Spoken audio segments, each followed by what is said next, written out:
Sa gitna ng Kapaskuhan, madaling nakakalimutan ang tunay na halaga ng Pasko. Ang Pasko ay panahon para sa mga pamilya na magsama-sama, magmahalan at lumikha ng mga mahalagang alaala. Ito ay panahon ng pagbibigayan kung saan ang pagmamalasakit ay walang hangganan. Marami ang pagmamalasakit sa mga pangangailangan, pinapakita ang espiritu ng kabutihan. Para sa mga bata, ang Pasko ay puno ng kaguluhan at himala.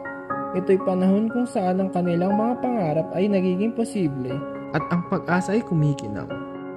Sa likod ng mga kintab ng mga ilaw at makukulay na dekorasyon, ang Pasko ay nagdadala ng malalalim na mensahe ng kapayapaan.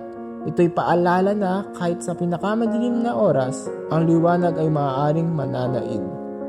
Kahalagahan ng pagmamahalan, pagkakaunawaan at pagtanggap. Magpapalakas loob tayo, yakapin ang isa't isa at ingatan ng pagmamahal